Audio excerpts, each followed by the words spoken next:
Marine insurance policy मैं एक example के तौर पे समझाना चाहूंगा कि कोई भी ट्रेडर है, बायर है या मैन्युफैक्चरर है तो वो अपने सामान को सिक्योर कर सकता है। मान लो सामान ट्रांजिट में है, चाहे वो सामान अपना विदेश से मंगा रहा हो या विदेश भेज रहा हो। ओपन मरीन इंश्योरेंस पॉलिसी कोई भी बंदा ले सकता है जो ट्रेडिंग करता है या कंपनी ट्रेडिंग करती है या कंपनी मैन्युफैक्चरिंग है या बायर है, सेलर है। मैन्युफैक्चरर और ट्रेडर कोई भी ले सकता है। अपने सामान को प्रोटेक्ट करने के लिए जो रास्ते पे चल रहा है कोई भी बंदा ले सकता है। सेलिंग हुई और कितनी परचेज हुई और उसका डेटा हमें जरूर है। हर पॉलिसी में ये चीज जरूर लिखी होती है जो बहुत से लोग अवॉइड करते हैं कि सर पॉलिसी ले ली, हमारा शिपमेंट चल रहा है, कवर है। नहीं, ऐसा नहीं होता। जब क्लेम आता है तो पॉलिसी वर्डिंग में सबसे पहले ये लिखा होता है आपको हर महीने की 15 तारीख या 10 तारीख को डिक्लेरेशन देनी है कि क्या आपने बाय किया और क्या आपने सेल किया। कि आपको पॉलिसी अपने हिसाब से कस्टमाइज करनी है। आपको सेल कवर करानी है आपको पॉलिसी में लिखवा देना है कि आपको टोटल सिर्फ सेल कवर करनी है। दूसरा, अगर सिर्फ आपको परचेज कवर करानी है तो आपको मेंशन करना चाहिए कि हमें परचेज ओनली कवर करना है। क्योंकि डिक्लेरेशन जब आप देते हो, जब यूज कर रहे हो महीने में, तो वहां पे आपने लिखा हुआ है कि हम अपनी आज ओपन मरीन इंश्योरेंस पॉलिसी के बारे में जानना चाहूंगा कि ओपन मरीन इंश्योरेंस पॉलिसी क्या होती है। ओपन मरीन इंश्योरेंस पॉलिसी मैं एक एग्जांपल के तौर पे समझाना चाहूंगा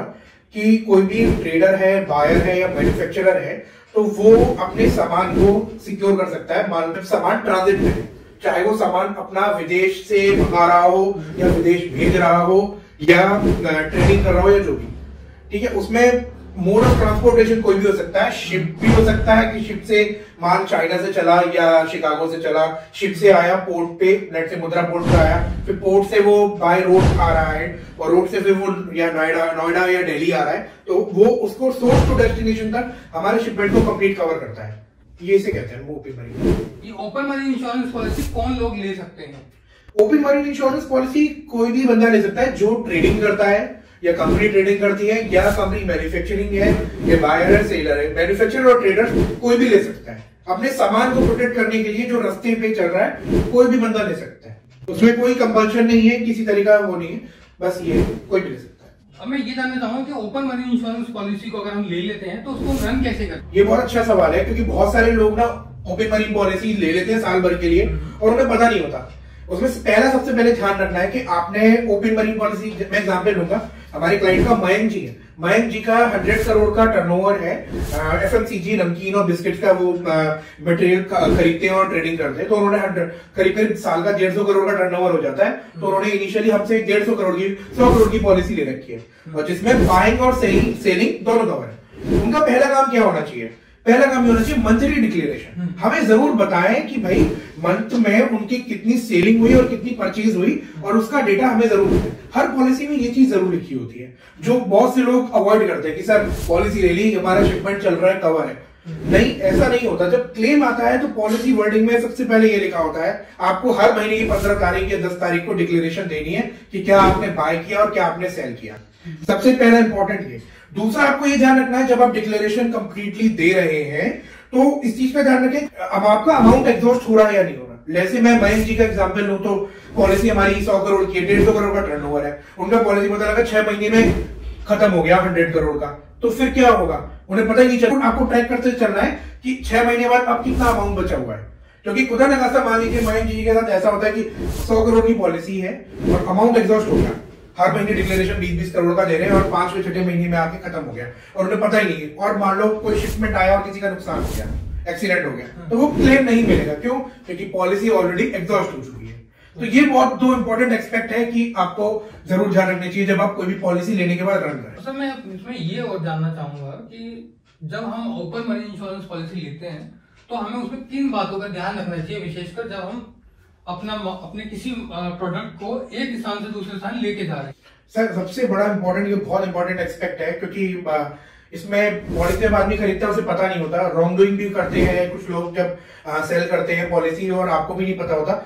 सबसे बड़ा इंपॉर्टेंट चीज ये है कि आपको पॉलिसी अपने हिसाब से कस्टमाइज करनी है। आपको सेल कवर करानी है आपको पॉलिसी में लिखवा देना है कि आपको टोटल सिर्फ सेल कवर करनी है। दूसरा, अगर सिर्फ आपको परचेज कवर करानी है तो आपको मेंशन करना चाहिए कि हमें परचेज ओनली कवर करना है। क्योंकि डिक्लेरेशन जब आप देते हो, जब यूज कर रहे हो महीने में, तो वहां पे आपने लिखा हुआ है कि हम अपनी ओपन मरीन पॉलिसी ले रहे हैं लेकिन वहां पे आप सिर्फ परचेज का डेटा दिए जा रहे हो, सेल का दे नहीं रहे हो। जब पॉलिसी लें तो जरूर ध्यान रखें कि पॉलिसी आप सेल परचेज दोनों के लिए ले रहे हो या आपको सेल और परचेज के लिए लेनी है, क्योंकि मरीन पॉलिसी कस्टमाइज हो जाती है। दूसरा जो एक्सपेक्ट है इंपॉर्टेंट है कि कमोडिटी क्या है, उसका बहुत ध्यान रखना है। कमोडिटी से मतलब ये कि एग्जांपल के तौर पे आप राइस और फूड ग्रेन के लिए कर, और भाई सीधी सी बात है वो 25 किलो के बैग में और उसमें जाएगा तो पॉलिसी जो बनेगी उसी हिसाब से बनेगी। और उसने आपको कमोडिटी दे रखी है टीन की और आयरन की। भाई आयरन के साथ एक्सीडेंट हो जाए या गल जाए टूट जाए वैसे तो कोई स्थिति है रेस करे तो ये कमोडिटी होती है। इसकी प्रीमियम अलग अलग होता है टैरिफ जो गवर्नमेंट ने निर्धारित किया हुआ है। तो आपको इस चीज का बहुत ध्यान रखना है कि कमोडिटी है वो जरूर मेंशन होनी चाहिए, ये बहुत इंपॉर्टेंट है। तीसरा एस्पेक्ट ये है कि अगर आपकी पुरानी पॉलिसी चल रही है तो आप पॉलिसी बाय करते टाइम ये जरूर बताएं कि आपका 3 साल पहले या 4 साल पहले क्लेम था। अगर आप नहीं बात छुपाते हैं और आपका रनिंग पॉलिसी में क्लेम आ जाता है तो कई बार ऐसा हमने देखा है कि पॉलिसी आपकी कंपनी कैंसिल भी कर देती है, बच्चा कुछ अमाउंट भी दे देती है और आपको नमस्ते कर देती है। ये 3 एक्सपेक्ट है जो मैं समझता हूँ कि बहुत ज्यादा जरूर। जैसा कि आपने अभी बताया कि मरीन इंश्योरेंस पॉलिसी के बारे में, तो हम इसको कस्टमाइज भी कर सकते हैं अपने व्यापार के अनुसार। हाँ जी बिल्कुल कर सकते हैं कस्टमाइज।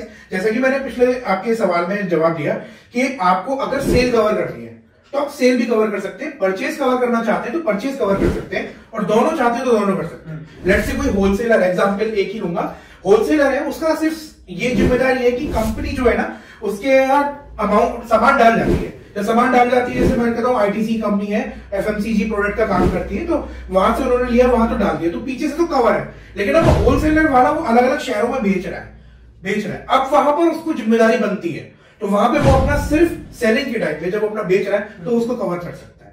स्पेसिफिकली ऐसा कोई मेंशन नहीं है, तो हाँ इट कैन बी कस्टमाइज्ड। अब मैं जानना चाहूंगा कि मरीन इंश्योरेंस पॉलिसी में कवरेजेस क्या होते हैं और उसमें कुछ एडिशनल कवरेजेस भी होते हैं जिसको हम बेसिकली एड ऑन्स भी बोलते हैं, तो इसके बारे में आप जरा हमें बताइए। मरीन पॉलिसी का जैसे मैंने बताया आपको कि वो एक ओपन मरीन पॉलिसी साल भर के लिए होती है, 365 डेज 24 घंटे कवर कर रही है आपकी शिपमेंट को। आपने जैसे भी पॉलिसी ले रखी है बाइंग सेलिंग या दोनों, जो कवरेजेस हैं इसमें आपको टोटल कवर मिलता है, source to destination, by material बाहर से आ रहा हो या आपको विद इन इंडिया हो या फॉरेन से आ रहा हो, तो किसी तरीके से कोई वो नहीं है, आग लग जाना, बाढ़ आ जाना, नेचुरल कैलेमिटी या दंगे फसाद में गाड़ी फंस गई तो आपका माल जला दिया या रास्ते में सामान आपका लूट लिया या चोरी हो गया, कंप्लीट कवर है। इस तरीके से कोई प्रॉब्लम नहीं, 100% होगा। अब आपने बात की एड ऑन, हाँ जी एड ऑन मिलते हैं। एक जैसे आपने देखा होगा ट्रक ओवर डायमेंशन, ट्रक से बड़ा भी सामान होता है, बहुत ज्यादा बड़े बड़े पाइप्स होते हैं, बड़ी बड़ी मशीन्स होती हैं, हाँ उसे बोलते हैं ओवर डायमेंशन क्लॉज। आप पॉलिसी जब आपका सामान कोई ऐसा है आप कंपनी को बताएंगे तो कंपनी आपको रिस्क लिख के देगी और पॉलिसी में कवर करेगी। तो इस तरीके एक और एड ऑन होता है कि आपका क्या बोलते हैं पेरिशेबल आइटम्स, जैसे कि हो गया तुम्हारा दूध हो गया और फिश हो गया या ऐसे आइटम जो सड़ के खराब हो जाते हैं और वो रास्ते में उन्हें मिनिमम टेम्परेचर में मेंटेन करना होता है, जैसे कि आपके एक रेफ्रिजरेशन, तो ये भी एक आपको पॉलिसी में कस्टमाइज कराना पड़ता है, तो ये भी एक एड ऑन आपको मिल जाता है। तीसरा मैं कहूंगा लोडिंग और अनलोडिंग क्लॉज। लोडिंग अनलोडिंग में क्या है कि आपका सामान मान लीजिए आया, आते टाइम अनलोडिंग हो रहा है, अनलोडिंग के टाइम आपके साथ मिसहैपनिंग हो गई, लेट से कोई एडिबल ऑयल का टैंकर है और आया और तेल आपने लगाया और वहां पे बहुत फैल गया किसी वजह से, और फंसने पे मान लीजिए आपका तेल का नुकसान हो गया, तो वो अनलोडिंग क्लॉज में कवर होता है, आपको क्लेम मिलता है।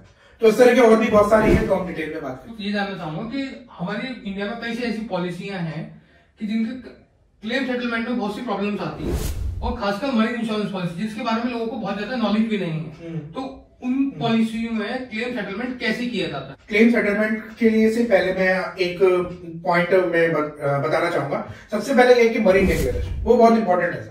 पॉलिसी में लिखा होता है कि आप हर महीने में दें, तो अगर आप पॉलिसी रन कर रहे हैं और क्लेम्स चाहते हैं कि सेटल हो तो मंथली डिक्लेरेशन जरूर दें, चाहे पोर्टल भी कंपनी प्रोवाइड कराती है या आप एक्सेल शीट आप कंपनी को देते हैं। अब मैं एग्जांपल के तौर पे समझाऊंगा कि एक्सीडेंट का क्लेम ले लेता हूं कि कैसे क्लेम सेटल किया जाता है। एक मैं एग्जांपल अपने क्लाइंट का ही लूंगा कि जोधपुर से माल चल रहा था और दिल्ली आ रहा था, एडिबल ऑयल खाने वाला तेल, और टैंकर रास्ते में रात को पलट गया।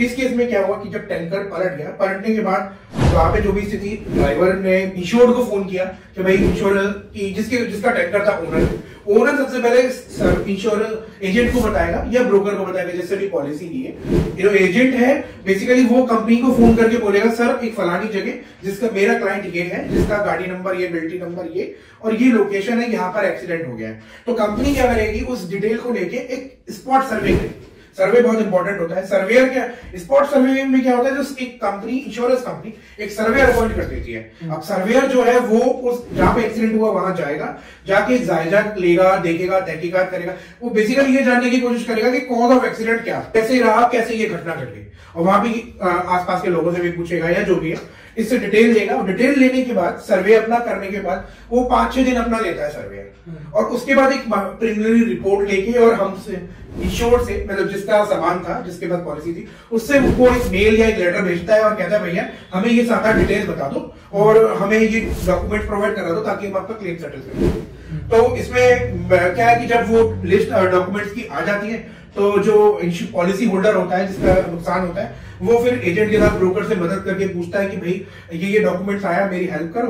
तो डॉक्यूमेंट्स जो है वो पूरे करा देते हैं। पूरा करने के बाद अब सर्वेयर को दे देते हैं। सर्वेयर फिर उनको वेरीफाई करता है कि जो डॉक्यूमेंट्स हमने दिए हैं हमारी पॉलिसी क्लॉज के हिसाब से ओके है या नहीं। ये बहुत इंपॉर्टेंट एक्सपेक्ट होता है। और अगर कुछ प्रॉब्लम नहीं होती, पॉलिसी सारे डॉक्यूमेंट्स ओके होते हैं, तो फिर एक फर्स्ट कंसेंट जो होता है मेल या लेटर जाता है। सर्वेयर कहता है कि भाई हाँ आप जो कह रहे हो जायज है, हम आपको 18 लाख का जो बिल आपने रेज किया है हम आपको सेटल करेंगे। तो इतने पे इंश्योर्ड जो है अगर ओके कर देता है, ओके करने पे सर्वेयर भी आपकी कहता है ठीक है मैं ये फाइल अब इंश्योरेंस कंपनी को सबमिट कर देता हूँ। अब यहां पर एक और चीज होती है कि जो जब ये सर्वेयर इंश्योरेंस कंपनी को सबमिट कर देता है फाइल, अब इंश्योरेंस कंपनी फिर और उसके बाद उसको जांचती है और परखती है कि सारे डॉक्यूमेंट जो सर्वेयर ने लिए उनमें कुछ डिफेक्ट नहीं है। अगर उसे कुछ डाउट होता है, कुछ होता है, तो वो सर्वेयर के बिहाफ पे पॉलिसी होल्डर को कांटेक्ट करके दोबारा पूछते हैं कि भाई इसमें क्या करोगे। अगर एवरीथिंग गोज वेल, आपको कोई सारे डॉक्यूमेंट्स ओके पाए जाते हैं, कहीं कुछ संदिग्ध नहीं होता, तो उसके हिसाब से इंश्योरेंस कंपनी जो है वो एक और एक कंसेंट फाइनल लेटर भेजती है कि पॉलिसी के हिसाब से सर हम आपका अमाउंट 18 लाख 20 लाख जो भी है आपको सेटल कर रहे हैं और आप हमें कंसेंट ओके कर दीजिए। तो ओके, तो यहाँ पे पॉलिसी होल्डर ओके कर देता है, इंश्योरेंस कंपनी उससे आधार कार्ड, पैन कार्ड, जीएसटी लेके उसका अकाउंट में क्रेडिट कर देती है। तो ये एक बेसिक सिंपल तरीका है कि क्लेम इस तरीके से सेटल किया जाता है। सर इसमें एक क्वेश्चन ये भी आता है कि जब क्लेम सेटलमेंट होता है तो उसमें पर क्या डॉक्यूमेंट्स चाहिए होते हैं? ऐसा है कि जो सर्वेयर है ना, जब अपनी रिपोर्ट बना लेता है तो 7-8 मेन डॉक्यूमेंट्स होते हैं। एक तो गाड़ी जो भी ट्रक है उसकी सारी परमिट कॉपी, इंश्योरेंस, आरसी सब। तो दूसरा एक मॉनिटरी क्लेम लेटर होता है। एक लेटर मांगते हैं कि भाई जो कि इंश्योरेंस पॉलिसी होल्डर से। दूसरा एक ट्रांसपोर्टर का लेटर मांगती है, वो ओरिजिनल होता है।